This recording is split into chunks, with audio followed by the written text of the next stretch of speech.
Good evening and welcome to the regular City Council meeting for the City of St. Peter.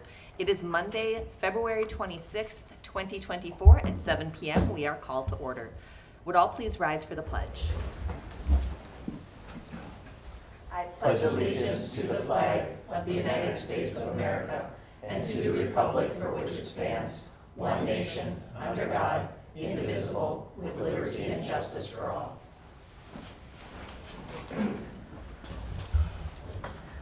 Everybody has received a copy of the agenda. Are there any revisions or corrections to the agenda? Hearing none, is there a motion to approve the agenda as distributed? So moved. All those in favor of approval say aye. Aye. Any opposed? The agenda is approved. Moving on to approval of the minutes. The minutes are printed on pages 5 through 7 of the packet. Are there any revisions or corrections to the minutes? Hearing none, is there a motion to approve the minutes as distributed? So moved. Second. All those in favor of approval say aye. Aye. Any opposed? The minutes are approved. We have time on our agenda for visitors. Are there any visitors who'd like to comment on any agenda item? Hearing none, we also have time for general visitor comments. Is there any member of the audience who'd like to address the council on any matter whatsoever? Hearing none, we will move on to the approval of the consent agenda. The consent agenda begins with a memo that starts on page 8 of the packet, and it concludes with the resolution that is on pages 40 through 41 of the packet. Let me get on the right page here. The consent agenda includes the following purchases in excess of $25,000 to Irby Utilities for 3 pad-mounted switchgear in the amount of $71,370, Irby Silicon for 3-phase pad-mounted transformer for $61,111, Resco for 10 single-phase pad-mounted transformers for distribution system expansion, and Resco for 10 single-phase pad-mounted transformers for replacements. The amount for each of those items is $62,920 each. JT Services for 8 double-headed streetlight structures in the amount of $68,160. To Ziegler for a generator number 2 coolant injector turbo replacement for $32,028.52. And to Scheidels Nursery for boulevard tree purchase for $51,439. The following employee appointments are approved at the position and wage indicated in the packet. That's Brady Potasic, Nathan Howe, Kyle Blashko, and Trenton Evgen. Let's hope I got all those names right. Again, those positions and wages are in the packet. The following license application approved contingent upon payment of the licensing fee in compliance with all conditions outlined in City Code. That would be a temporary gambling license for Ducks Unlimited, Chapter 335. Let's see, for March 15th, 2024, and a show license for the Redmond Club for February 27th, 2024 through December 31st, 2024. The following property for which the city is no longer in need and is valued at less than $500 will be declared surplus, and the city administrator is directed to provide disposal through negotiated sale or public auction. Let's see, the quantities are listed in the packet. That's a PV reducer 3-inch to 2-inch, PV reducer 5 to 4, a 4-inch 2-hole galvanized pipe stamp, a 500 MCM compression stem connection, and 400 to 600 MCM terminator. The following advisory board appointment for the term indicated, that is J.J. Aiken to the Tourism and Visitors Bureau for 2024 through 2026, and the schedule of disbursements for February 28th through February 21st, 2024. Is there any discussion of any items on the consent agenda or questions?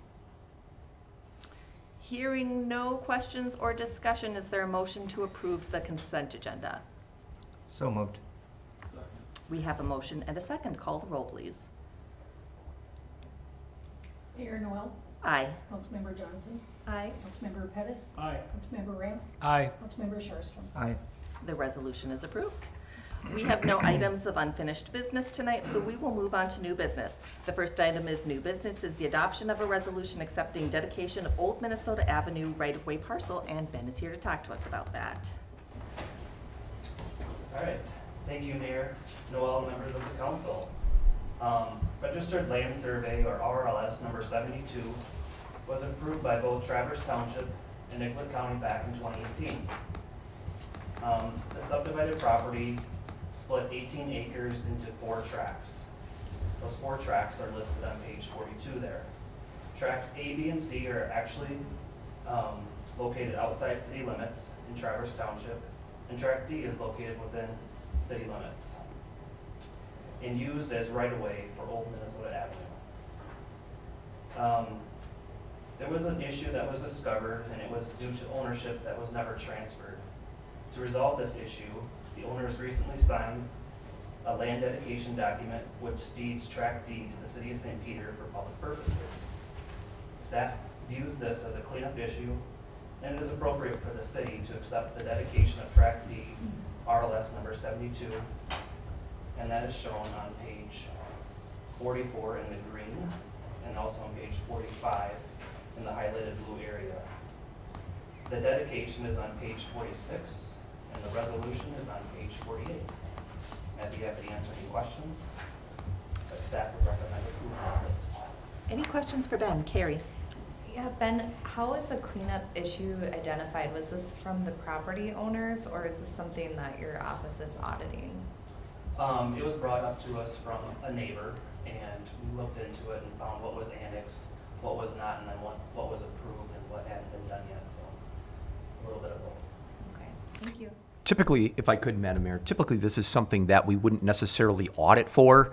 Typically, these things come up through a transfer of sale process, or frankly, doing work in the right-of-way or something like that, and then an ownership issue comes up, and then we investigate and do what we can to make sure that it's treated appropriately. Great, thank you. Additional questions? Hearing nothing further, the resolution accepting the dedication of Tract D Registered Land Survey number 72 is on page 48 of the packet. Is there a motion to approve? So moved. Second. We have a motion and a second. Call the roll, please.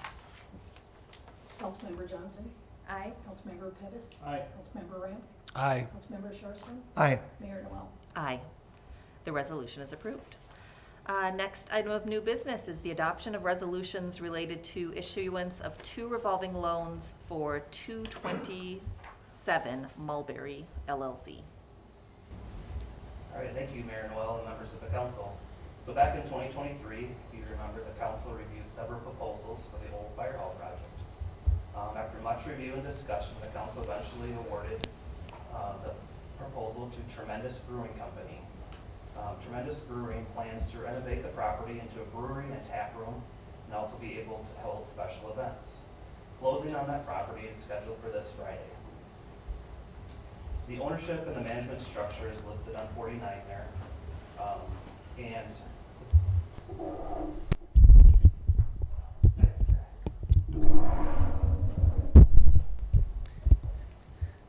Some improvements to the building will be on the exterior. It'll mainly be just 3 new glass garage doors going in. 2 would be facing the west and 1 facing the east. There's 7 garage doors in total, so only 3 of those would be turning to glass, and inside 2 of those would be service doors that would be ADA compliant. Also, 3 signs would be going up on the west, the east, and the south side. So not much for exterior improvements. And then on the interior, they'll be making a new restroom, a very large restroom, and there'll be 1 small restroom. They'll also have a staff office, a meeting room, a kitchen, and in the middle bays will be the main tap room portion, seating area for the bar. The northern bays will kind of remain as they are, but will be the production area, and that'll be for the fermenting vessels, liquor tank, brew kettle, mash tun, and walk-in cooler. There'll also be some plans to update the existing electrical power, sewer, and water to accommodate the new brewery and tap room. As you can see on page 50 in the middle there, the improvements will be real estate at $300,000, equipment at $200,000, and remodeling and construction costs at $505,000 for a total of just over $1 million. And to finance that, they're planning to do 45% cash, 43% from their bank, and then the two loans tonight would be 10% EDA revolving loan, and then 1% CBD renovation loan.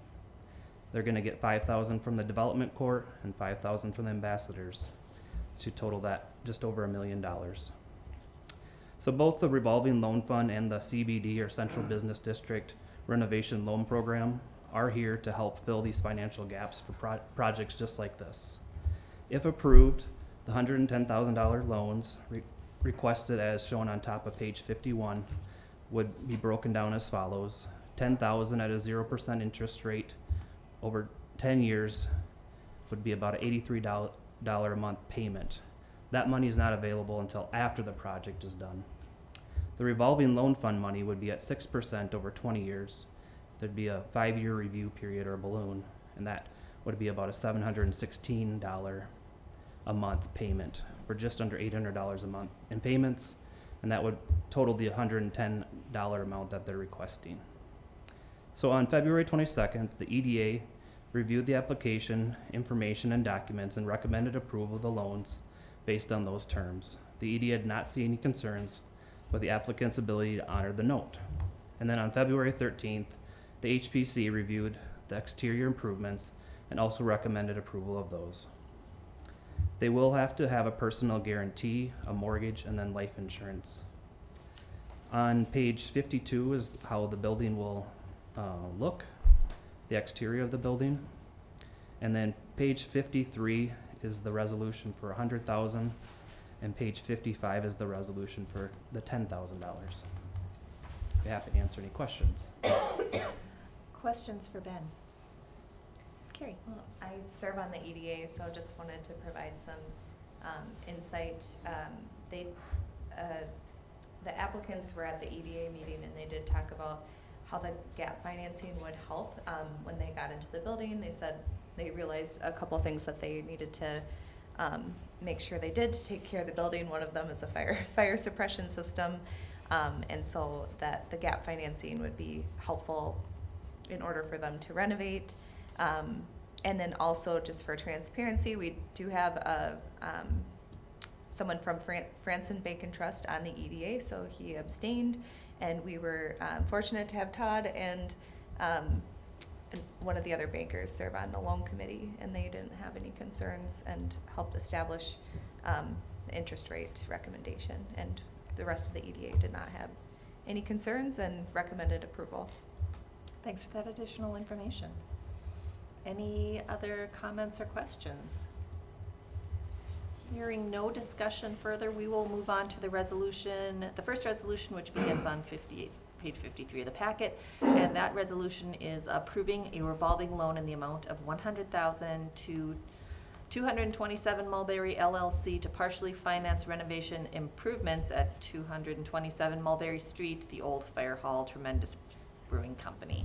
Is there a motion to approve? So moved. Second. We have a motion and a second. Call the roll, please. Councilmember Pettis, Aye. Councilmember Ramp, Aye. Councilmember Sharpstra, Aye. Mayor Noel, Aye. Councilmember Johnson. Aye. The resolution is approved. Any questions before we move on to the next resolution?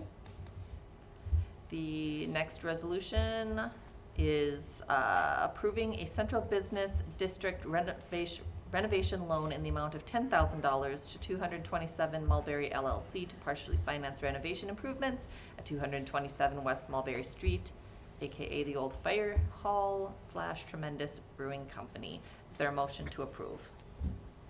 So moved. Second. We have a motion and a second. Call the roll, please. Councilmember Ramp, Aye. Councilmember Sharpstra, Aye. Mayor Noel, Aye. Councilmember Johnson, Aye. Councilmember Pettis. Aye. The resolution is approved. Mayor members, just for clarification too, these notes or the loans would certainly not be issued until closing occurs, but just wanted to make sure that you understood that. Moving on, our next item of new business is the adoption of a resolution reestablishing accessibility improvement grant program. And Ben, I assume you're hanging out to talk to us about that one too. Sure. Thank you, Mayor Noel and members of the council. This is an exciting one. Back in 2019, the city adopted guidelines for the ADA Accessibility Improvement Grant Program. The program was developed to incentivize renovations and alterations to the downtown properties that enhance the accessibility for those with mobility impairments. If you look at the table on the bottom of page 57, you'll see that the program has ran for 4 years. The first 2 years were the central business district or the downtown area only. There was three applications received the first year and 3 funded. The next year jumped up to 9 received and 5 funded. And as you can see, it's grown each year since, with 18 applications last year and 6 awarded. You can see the businesses that were awarded in the bottom of the table. On the top of page 58, you can see typically at this time of year, we adopt a budget for the program.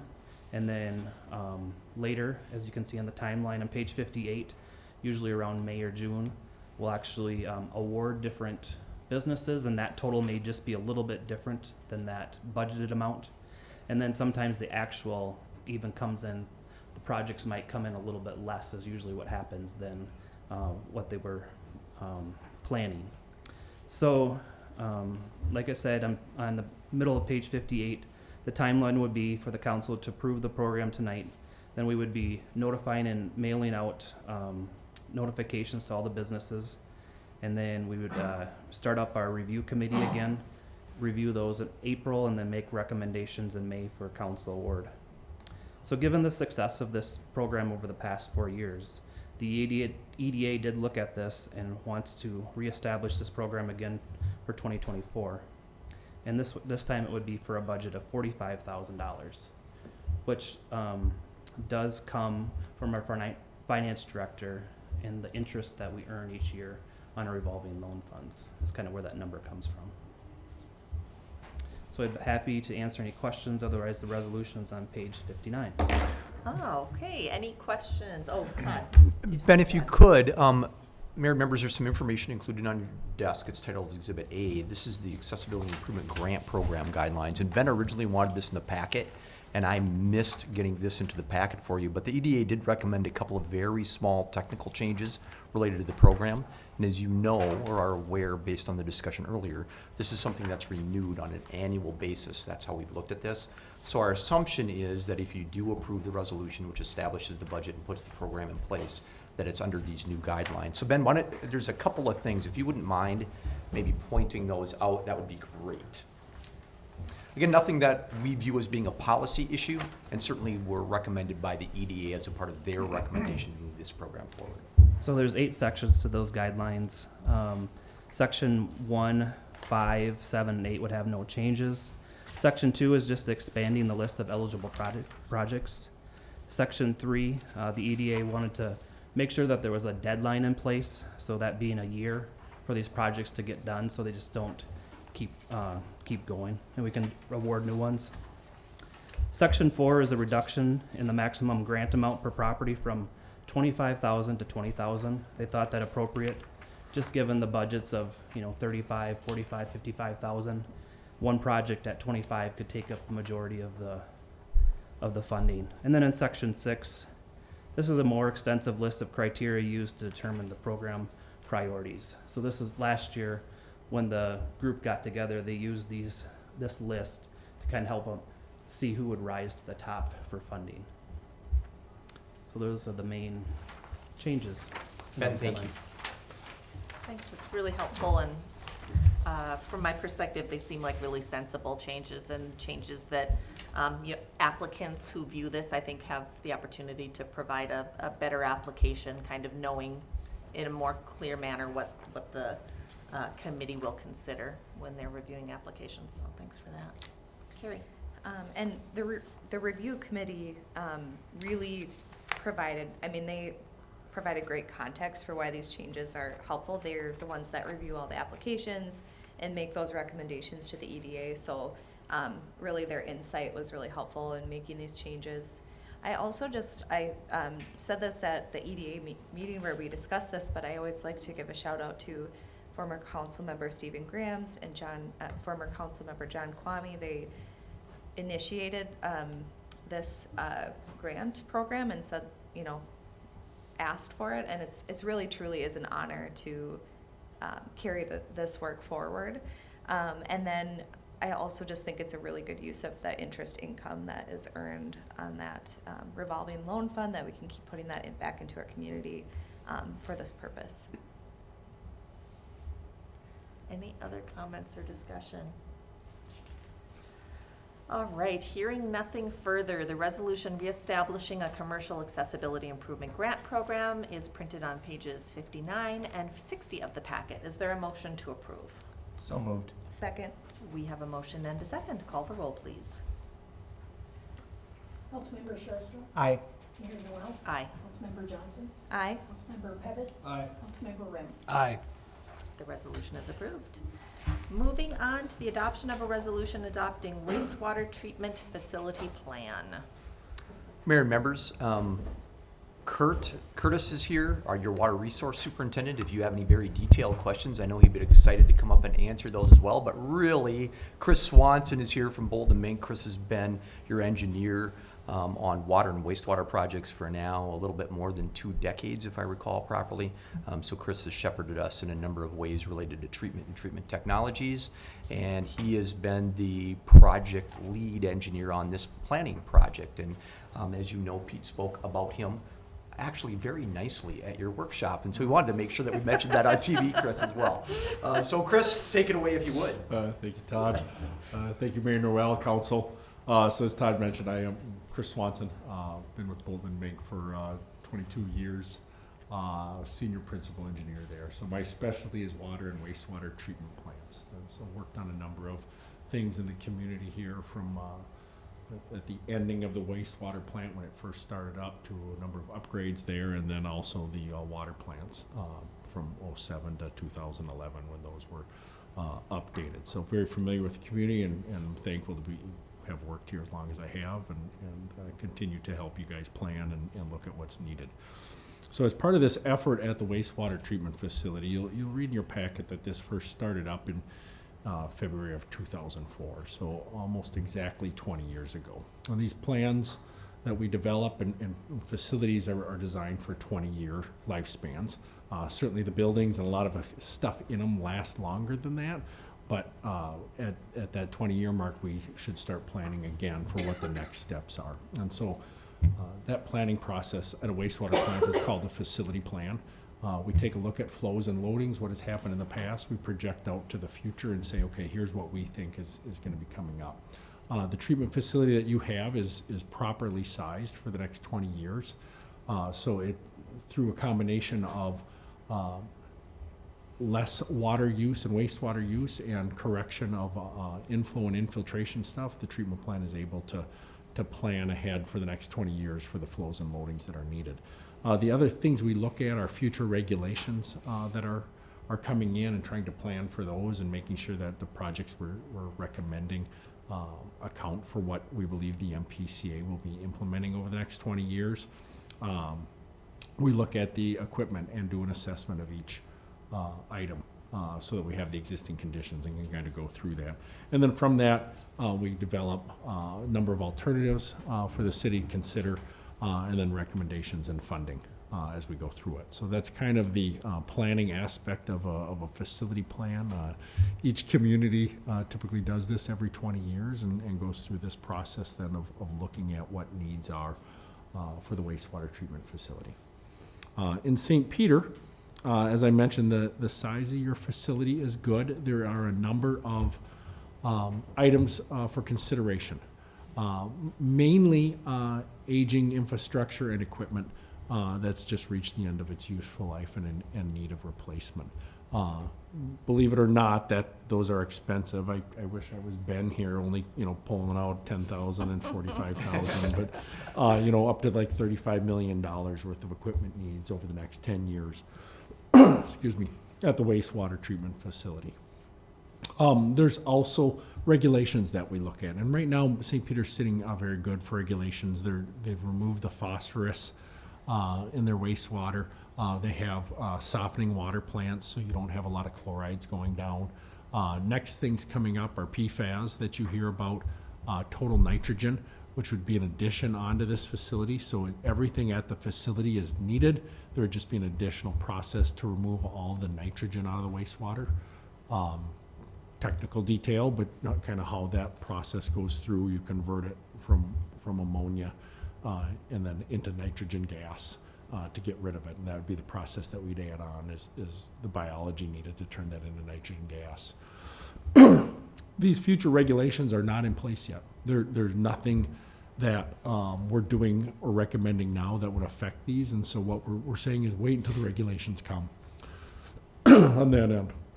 The primary need is for the biosolids process. That's a corrosive environment.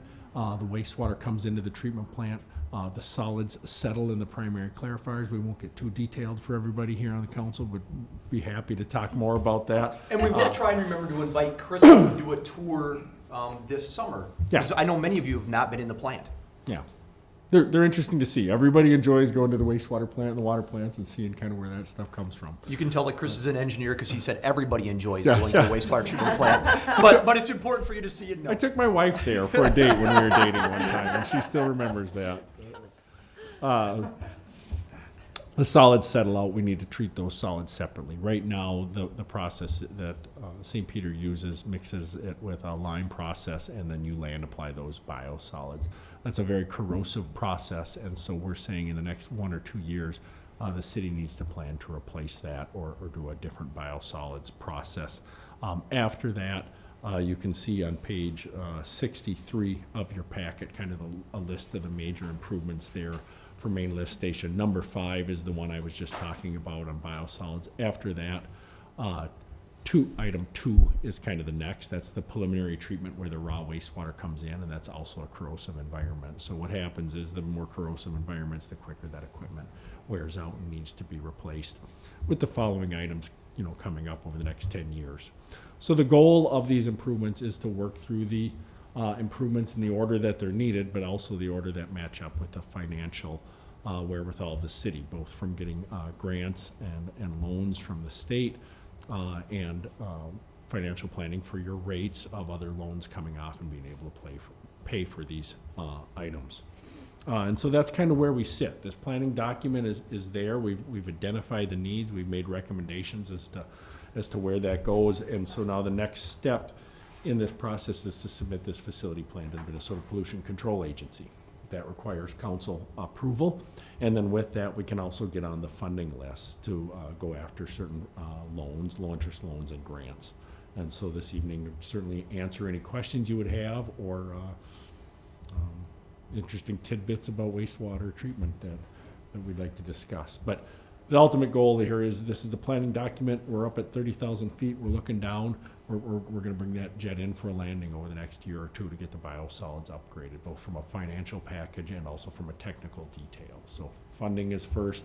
Preliminary treatment will follow very shortly after, and then final design and bidding in the next year or two.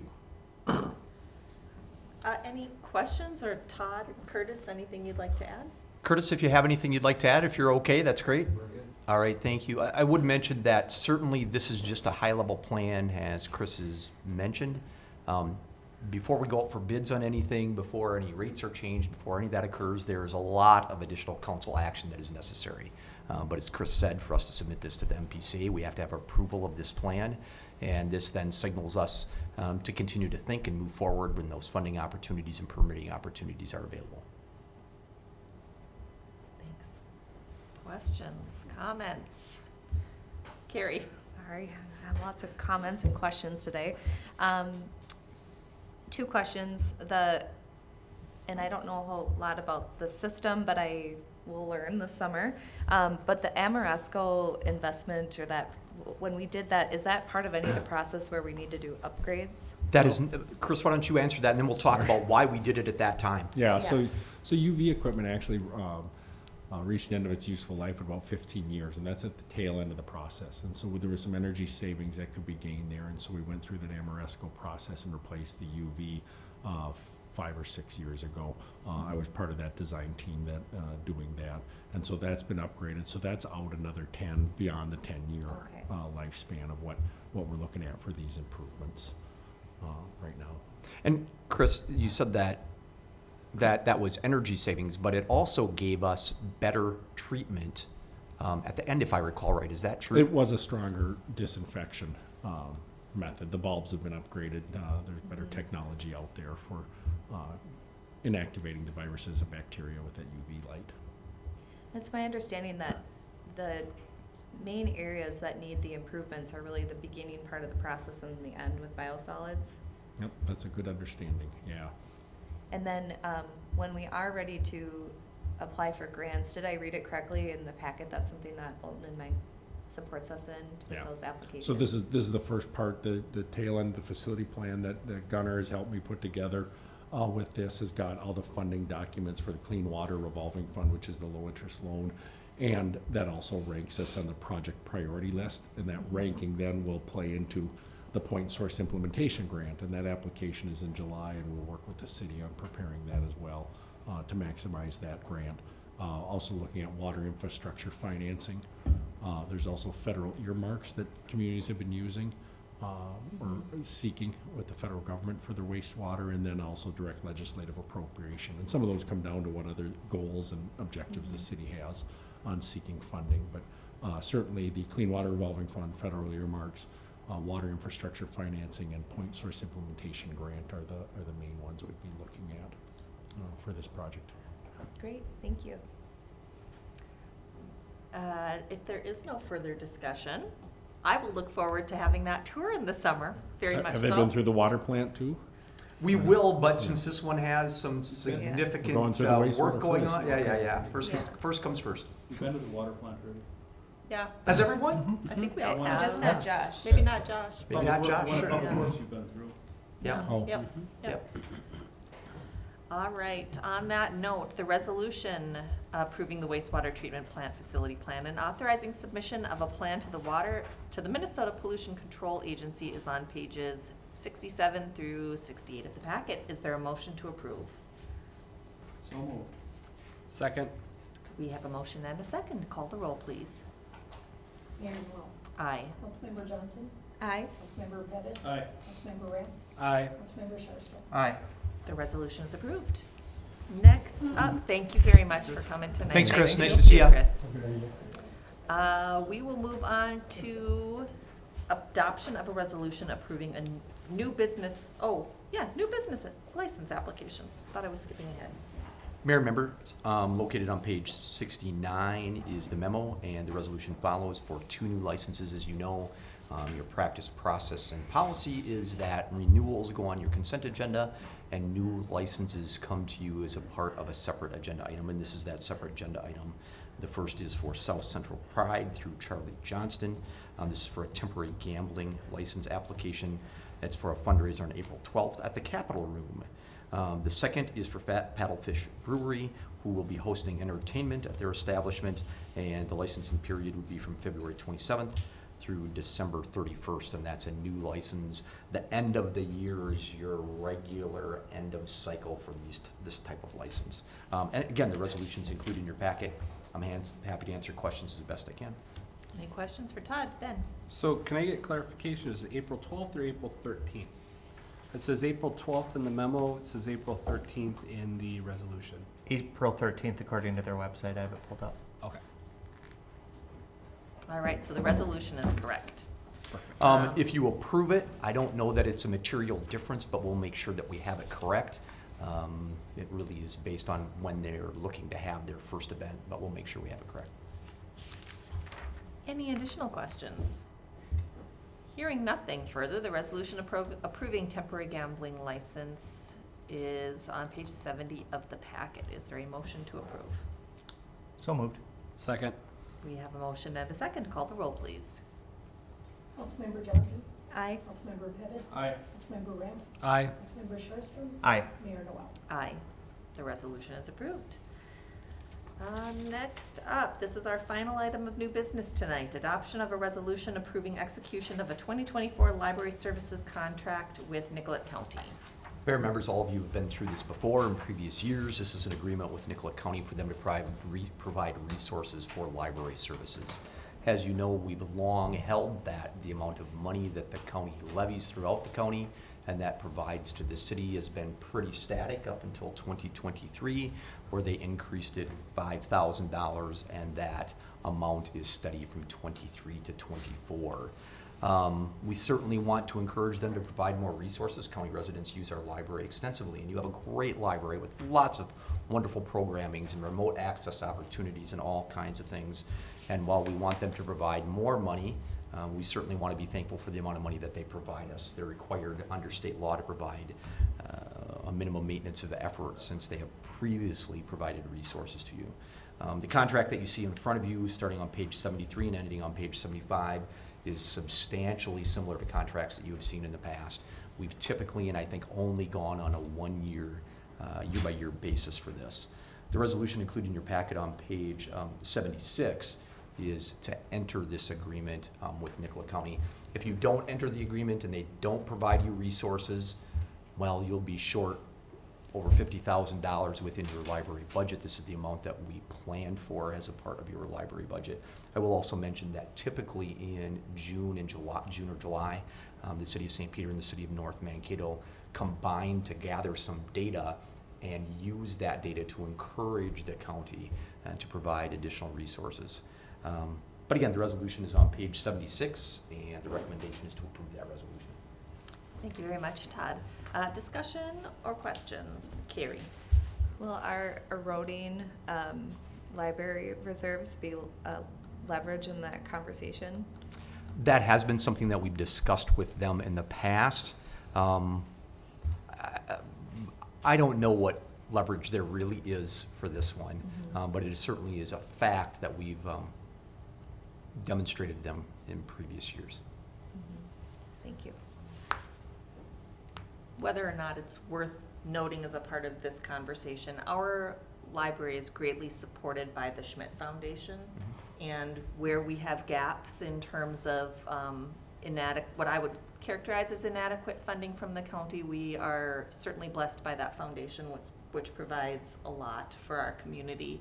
I think we need to be earnest in continuing conversations with the county about appropriate levels of support for our library. It's a great service for our community, and it provides a lot more than just books. Every person along the spectrum of their lifespan can find something in our library, including computers for people who may not have them at home, audiobooks free of charge. It's a great resource. If you haven't been to our library recently, check it out. Check Please. it out, that's funny.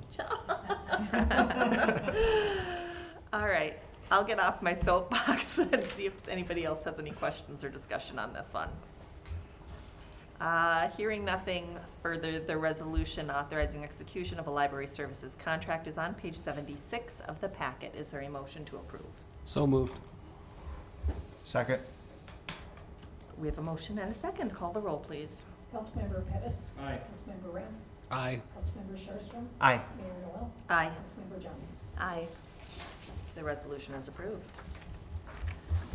We will move on to reports, and I'm first up, and I have some remarks prepared for my report. Today is a bittersweet moment as we bid farewell and happy retirement to our own Barbara Luker.